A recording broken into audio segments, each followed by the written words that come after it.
Live from Columbia, this is Sports Talk on the South Carolina Radio Network. Be a part of tonight's show. Call us at 800-956-7266 or email talkback@sportstalksc.com.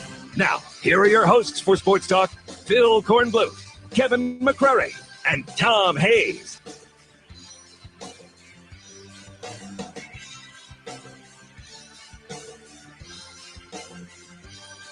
Good evening, everybody. Welcome into Sports Talk, South Carolina Radio Network, here on Wednesday, hump day of the big week of college football, heading to the national playoffs beginning tomorrow. By this time tomorrow night, we could be around halftime of the first game, of the first of the two playoff games tomorrow night, Clemson and Oklahoma, followed by Michigan State and Alabama. We're doing a lot tonight to get you ready from here in Fort Lauderdale, as well as in Columbia. Phil Kornbluth here, came back in there. Eric Guimaraes, who we have enticed back for another night behind the bulletproof glass. Since I last talked to you guys last night, much has happened through the home.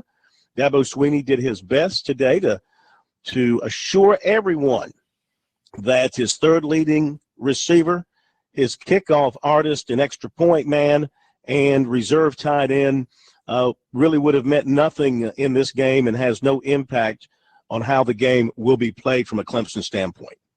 Well, I would think that Kane is a guy that you want to watch out for because, let's face it, down the stretch, he was their best deep threat. Mm-hmm. And he stretched the defense, and he opened up that running game for them. So they'll have to go to something else to see what they can do. But I think that became one of Deshaun Watson's favorite guys to go deep with. Never want these things, and Dabo Swinney's doing his best to move past it. He's saying all the right things, and you give him credit, and I think a lot of people have, for dealing with it, sending him straight home, and moving on. I don't know how much of a choice he had when you're talking about a reported failed drug test. Now, with Lacob, let's not pat Swinney on the back too hard. This is a kid that he brought back into his program after a major, in my opinion, a major transgression during the offseason when he was popped for DUI and cocaine possession, and he was allowed to return to the team. So the egg on his face there, and how big this impact will be in terms of the distraction and losing some of that depth corn, that'll be an intriguing storyline to follow tomorrow.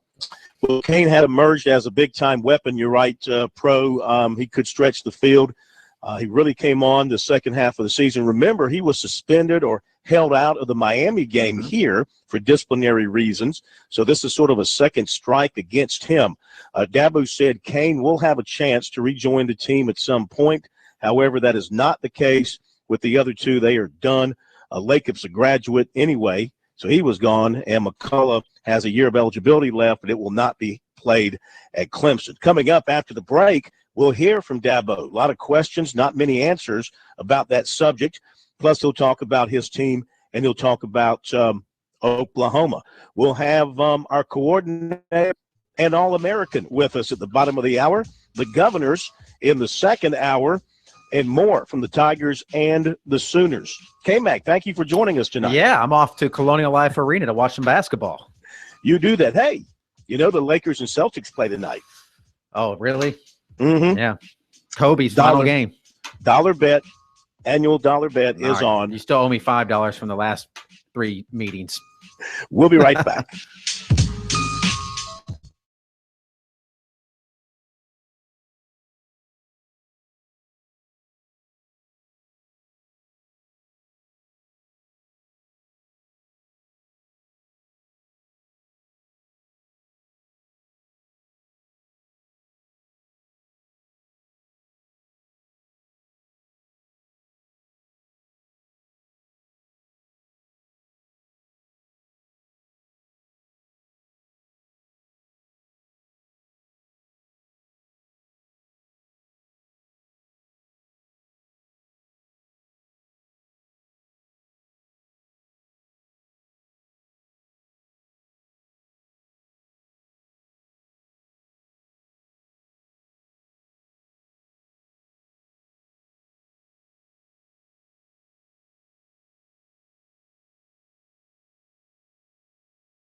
All right, Dabo Swinney coming up in just a second. Couple of things to mention.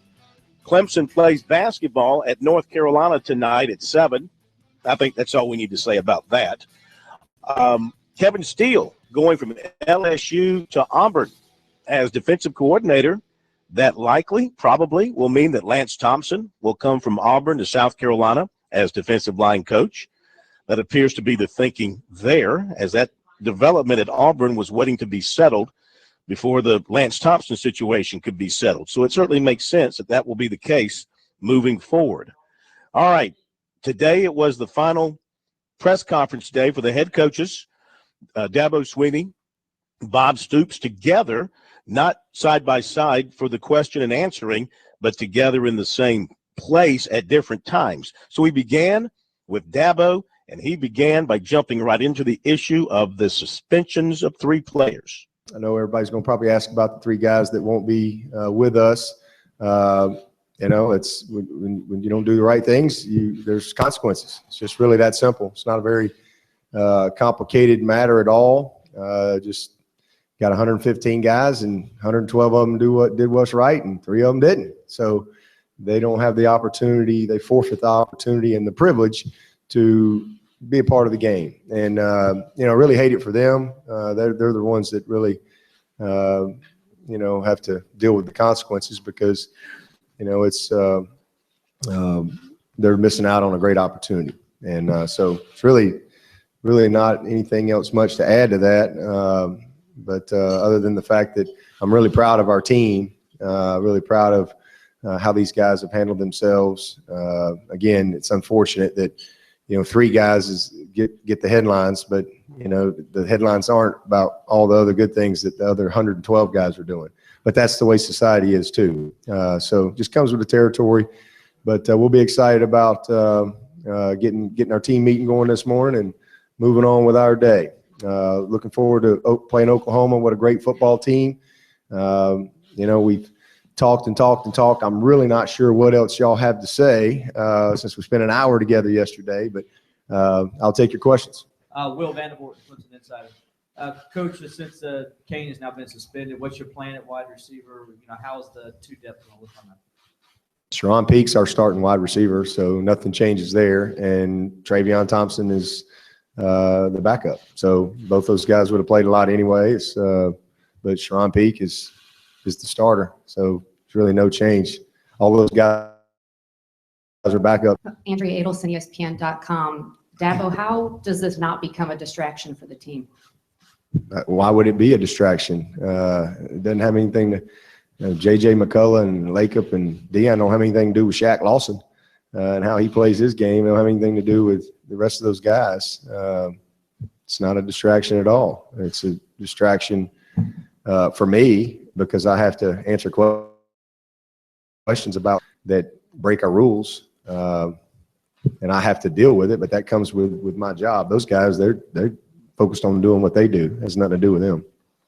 Todd Summers, 7 News, Spartanburg. Coach Swinney, do you find some comfort with losing a guy of the caliber of Deon Cain that over the course of this season you've had a lot of other wide receivers step up? 7 different guys have led this team in receiving yards over the course of 13 games. Does that help that you've had other guys that have on the big stage produced to make up for that loss? It helps that we got a big roster and we have a lot of good players. Last time we were down here playing in the stadium, Deon Cain wasn't with us either. So, it just helps that we recruit well. And we got a lot of good players. Matt Connolly with the State newspaper in Columbia. Any update on the 3 suspended players as far as moving forward and what it means for their careers at Clemson? And then if you guys were to play in the championship game, do you know if they'll be available? And none of those guys have all forfeited their opportunity to be with us for any postseason play. Ammon's a senior, so he's graduated already.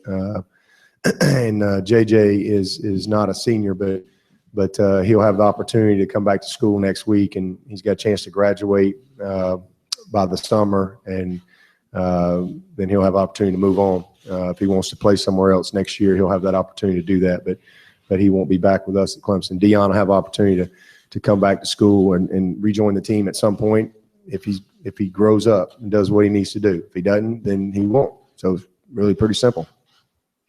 Coach Sweeney, both quarterbacks are so good at escapability. Oh, James Hale from Sports Talk 1400, the ref in Norman. Talk about the goal of trying to contain Baker and his ability to keep him from just making plays on his feet outside of the pocket.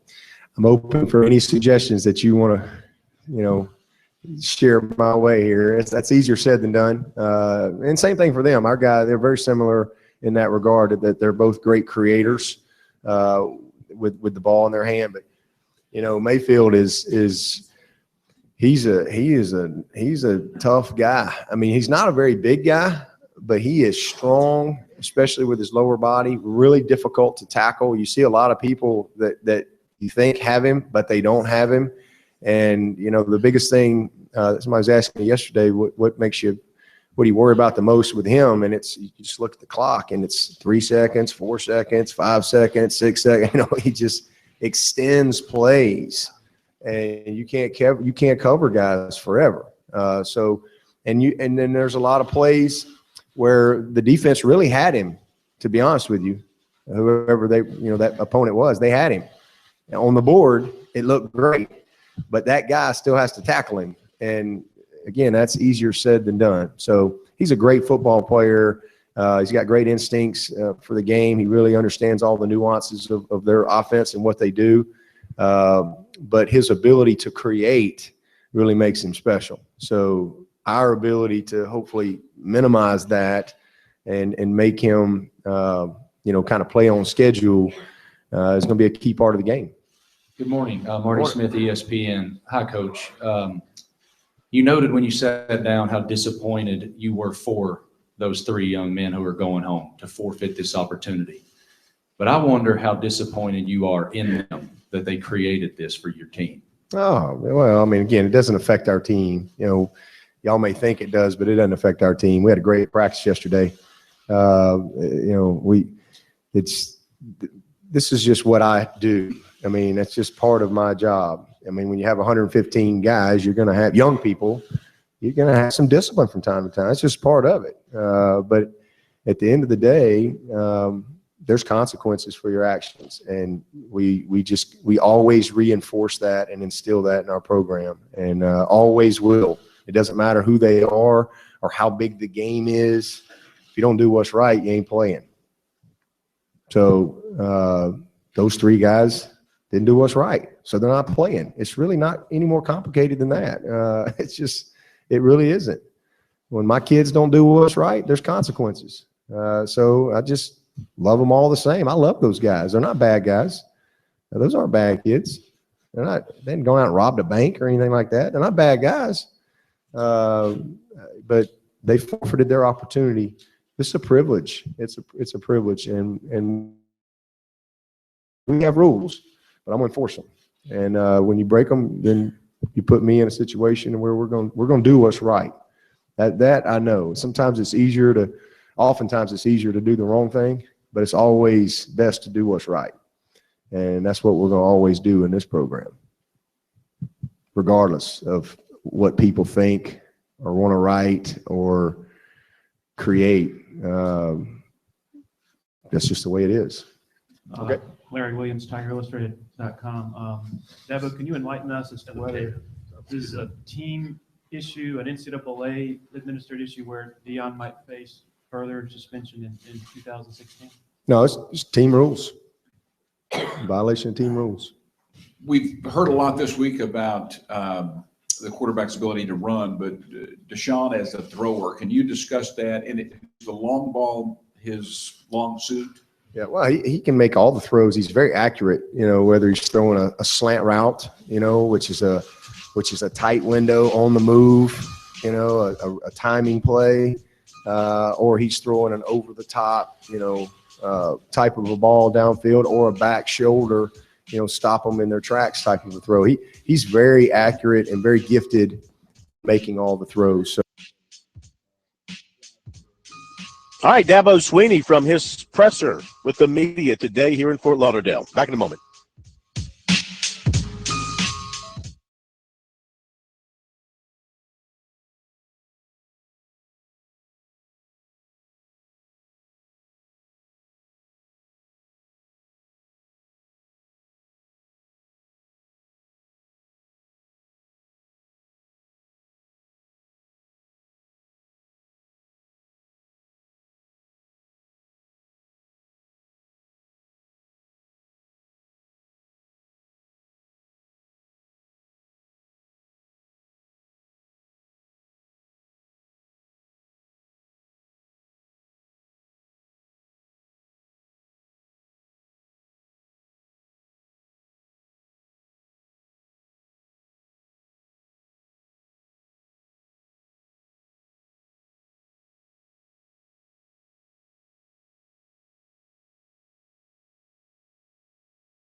Okay, we're back. Sports Talk, South Carolina Radio Network here on a busy Wednesday. Heard from Dabo Sweeney. We'll bring you some Bob Stoops a little bit later on. Bottom of the hour, Chuck Reedy, and one of the all-time greats here in South Carolina, as well as a standout in the NFL, Rick Sanford, filling in for Ellis Johnson, who, of course, used his position as a commentator on Sports Talk to land another college football coaching job. That's what these ex-coaches do. They use us. They take advantage of our good nature, keep their name out there, let people know they still know the game, and they go and get themselves a nice, big, high-paying job. But I'm happy for them. That's what we do here on Sports Talk. We try to help. It's not all about us. We're not about building our own careers. Our careers are pretty much set, all right? We're done. We're trying to help the young people like Ellis stay employed. He's got young kids, Pro. He can't afford to be unemployed for very long. Oh, okay. If you say so. I think he was employed while he was working for us. He was breaking down film for a lot of teams, wasn't he? He knows how to find a dollar. He and Clyde Wren, they do quite well finding themselves a nice line of nice cash flow job. And they're going to be back together again over at South Carolina. So that's going to be a fascinating combination to watch once again. Hey, whether you are a Gamecock or you bleed Clemson orange, all South Carolina college football fans can agree on Founders Federal Credit Union. With a convenient location on USC's campus and a Clemson office coming soon, Founders is a sure fan favorite. Visit RelaxJoinFounders.com to see if you qualify for membership. Over in Charlotte, where it's raining, Mississippi State has a 37-21 lead on NC State. The Bulldogs trying to get to 9-4 on the year, and the Wolfpack sitting there at 7-5. Okay, so that's one bowl game that's going on as we speak over in Charlotte. Let's see. Penn State's this is basketball. I'm sorry. Penn State, Maryland. Yeah. I'm looking at the wrong thing. Go ahead and update that, Pro, if you want to. No, it's Penn State with a 46. Well, the game is Penn State by 6, 46-40 with about 11 and a half minutes to go. They've given Maryland all they wanted. And of course, when Maryland elected to go into the Big Ten, there's somewhat of a recruiting rivalry, as you know, Corn, for years between Penn State and Maryland. And we all remember their first game, I think, as both members of the Big Ten, that both teams stood there. And I think, wasn't it Penn State that extended their hands out and Maryland refused to shake them? Yeah. So they're starting to get the rivalry going in basketball, and Penn State giving them all they wanted in College Park this afternoon. All right, in Birmingham, where it was ugly as well in terms of the weather, Jeremy Johnson leads Auburn to a 31-10 win over Memphis and quarterback Paxton Lynch. So Auburn gets to 7-6. Memphis, which at one time was undefeated and riding high, finishes the year at 9-4. Okay, Chuck Reedy and Rick Sanford coming up.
right, back with you on Sports Talk. Phil Kornblut in Fort Lauderdale. Professor Tom Hayes back in Columbia. K-Mac's gone over to the USC basketball game. It is time for our segment formerly known as the Coordinators. Then we lost Coach Ellis Johnson to a job. We became the Coordinator. And now we are the coach and the player. That's the best I can do on short notice. The coach and the player. The coach, Chuck Reedy. The player, Rick Sanford. First of all, to both of you, begin with you, Coach.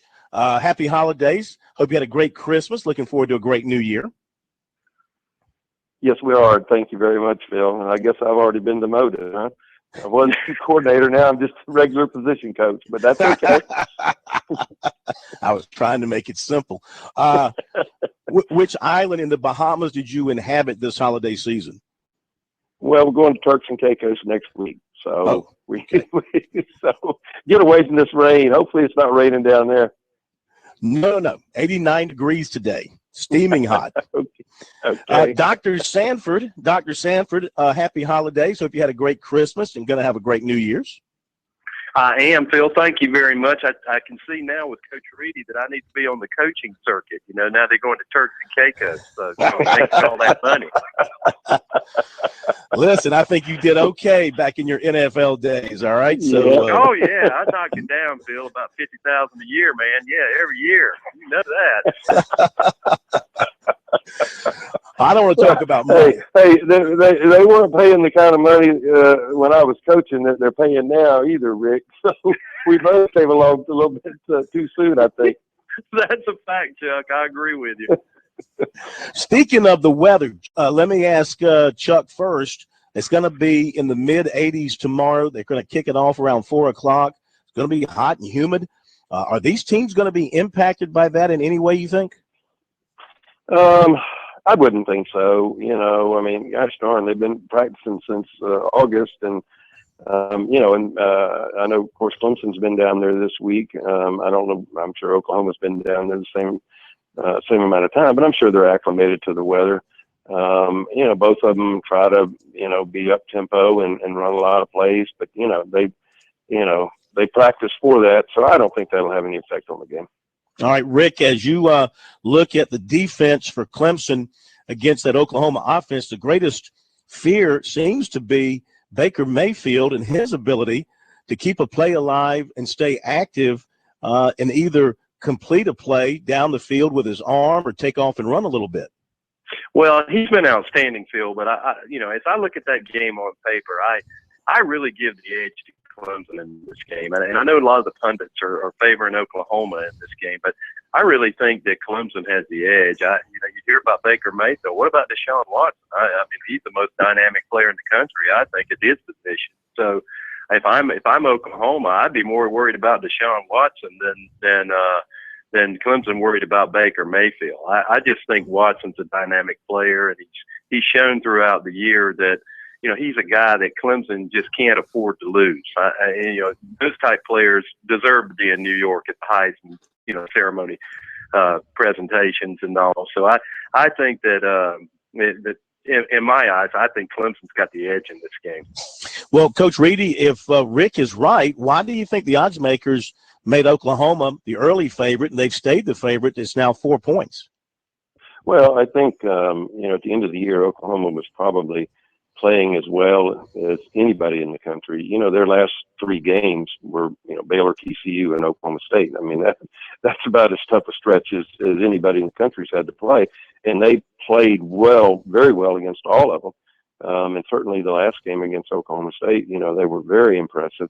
And they're very balanced. I mean, offensively, they can run and they can throw. Probably more balanced than anybody that Clemson's played, all year, even North Carolina, because they throw the ball better than North Carolina does. But and then defensively, I mean, they're only giving up 150 yards a game rushing.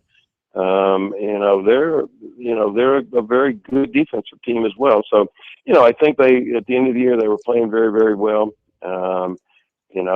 Obviously Clemson, is somewhat a team of destiny. But when you look at, they beat North Carolina, where you saw happened in North Carolina last night. Just looking at it on paper, Oklahoma's, probably a little bit more impressive. Mm-hmm. I was going to ask you, you were on the first Clemson team to beat Oklahoma back in a bowl game. Yeah. Mm-hmm. And they were a pretty cocky bunch back then, Barry Switzer and company. I don't think they took you guys seriously.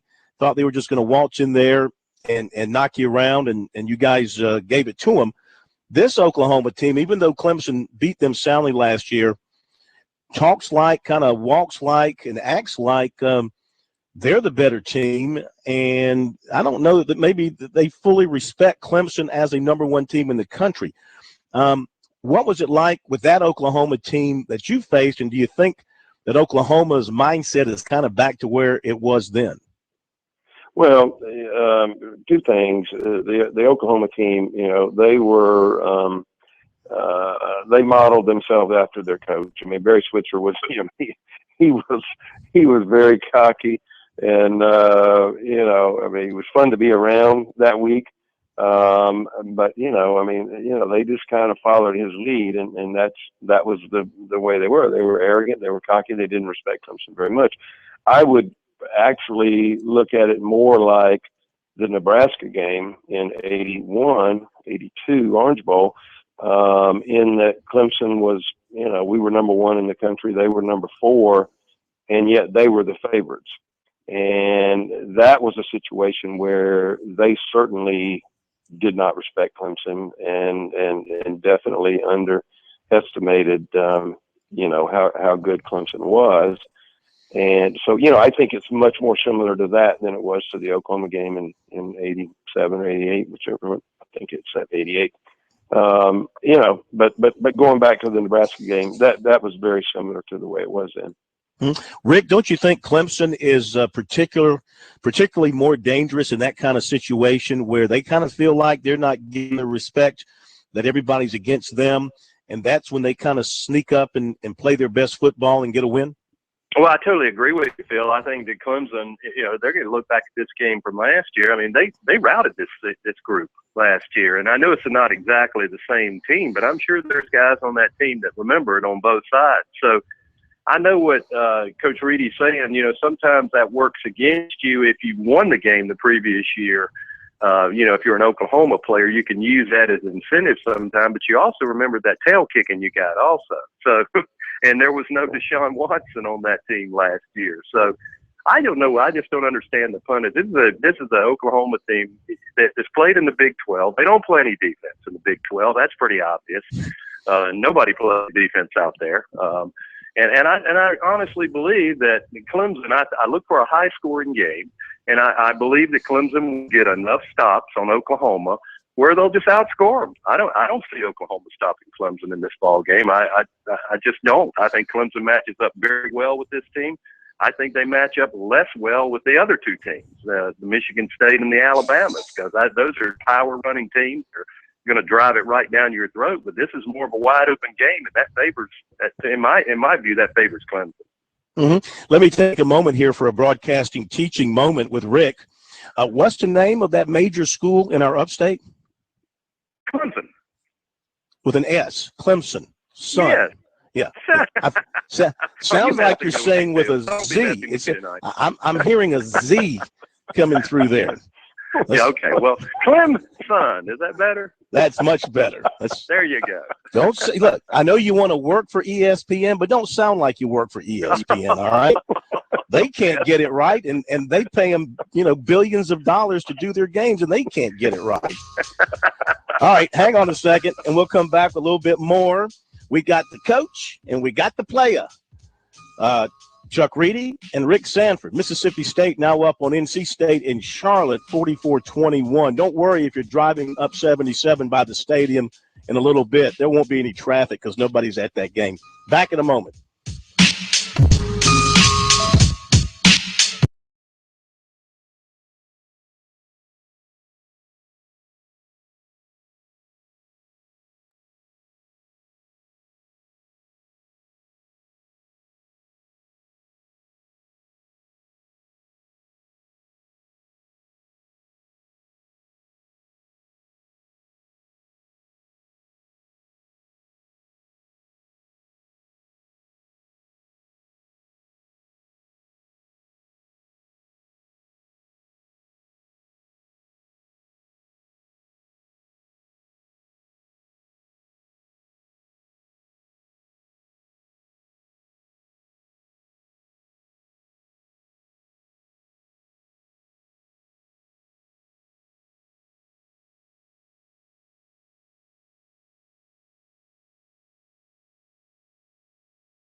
Okay, back with our coach and our player, Chuck Reedy, Rick Sanford here on Sports Talk for a couple of more minutes.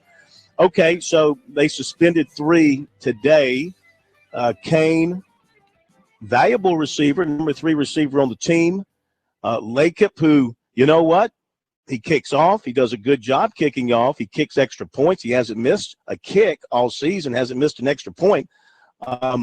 His replacement, who took the place of the field goal kicking job, but he lost the place kicking job because he's missed 5 extra points. That could be an issue in the game tomorrow if it crops up that he misses an extra point or 2 if it's a real tight ball game. And then you had J.J. McCullough, who's not a contributor, stepped a little bit on special teams. So, Chuck, Dabo repeatedly said this is not an issue as far as impacting the team in any form or fashion. Is that coach speak, or do you really, or should we really believe that? Well, he has to say that. I mean that's coach speak all the way.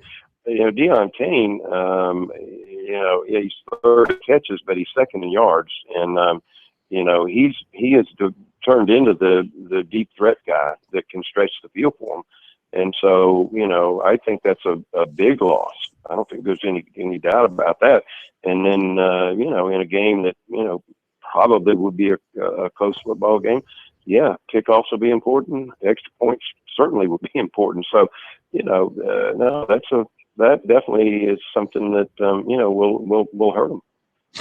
Rick, Mackenzie Alexander, I know you've watched him this year. Maybe you've looked at him with an analytical eye, and he's probably going to draw the assignment on Sterling Shepard, who's emerged as one of the nation's best receivers. How do you like that matchup? I like it. I like Alexander. I think he's outstanding. I think they've got some outstanding players up there. He is right now I was looking at some of the pre-draft ratings right now. Alexander right now is a late first-round draft pick. So, I like him. I really feel good about Clemson in this ball game. I think they'll rally around the thing with the 3 players being gone. I know it sounds crazy in a lot of ways, and I think Coach Reedy is exactly right that it's tough. You've got to deal with it, and it is definitely coach speak. But recall years and years ago when a coach named Lou Holtz suspended 3 players too that were way more valuable than these guys are, and took down an Oklahoma team like 31-6 in the Orange Bowl. So I really feel like they're going to rally around that more than be a deterrent. I think if anybody's done a better job than Dabo Swinney of getting his players on the same page, I'd like to see him, because the guy has done a tremendous job with that university and their program this year. Chuck, as a former coach, in this case, each of these players had already been disciplined at least once for some, quote, violation of team rules or another disciplinary manner. So you give them a chance to come back and resurrect their careers, and you kind of put your name on the line for them too. And then this happens again. How do you feel as a head coach when that happens? Well, certainly you're very disappointed, and you feel like that they've let the team down, and certainly have disappointed you as a head coach. I don't know all the details, I don't know all the specifics, so it'd be crazy for me to speculate on it. But I'm sure Dabo's done a good job of dealing with discipline and what have you, and I'm sure he'll handle this in the right way. Yeah. Is it unfair to blame a coach when this happens, when he gives a guy another chance and the guy still blows it? Is that unfair to blame the coach? Yeah, you can't blame the coach. Shoot, we're in the business of helping kids, and you can't, it's not all. The easiest thing in the world to do is get rid of a kid. I used to tell my assistant coaches that, all the time. Anybody can run a kid off. It takes a coach and a motivator to take kids that have problems and turn them into solid citizens and solid players. And so, I think, you give everybody a second chance. Now, what do you give them a third? I don't know about that. I mean, it depends on what the circumstances are. Yeah. Real quick from both of you, Rick, what do you think of the move of Kevin Steele from LSU to Auburn? surprised by it. That really kind of surprised me a little bit, but I don't really know what to make of it. I thought that, the LSU defensive job seems like a better job than the Auburn defensive job right now. So I don't know whether, they just had a disagreement in philosophy or whether really Les Miles' year. Kevin Fields, all that, but I would think Gus Malzahn might be on his last year also. So I don't really understand it unless maybe it was a money move. All right, real quick. Who's your pick? Alabama, Michigan State, Rick. I'll take Michigan State in an upset. I like Mark D'Antonio. All right, Coach? Alabama. I think Alabama's the best team in the country. When it comes down to it, they run the ball and they play good defense. That's football. You got that right. I'm on the Alabama bandwagon. Guys, thank you so much. Have a great new year. We'll talk to you again soon.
Thanks again to the coach and the player, Rick Sanford, Chuck Reedy.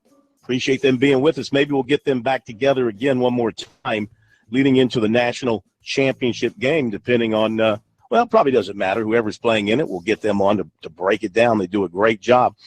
Now to recruiting. USC Week offered North Carolina commitment receiver Corey Banks of Tyrone, Georgia. He has set an official visit for January 29th.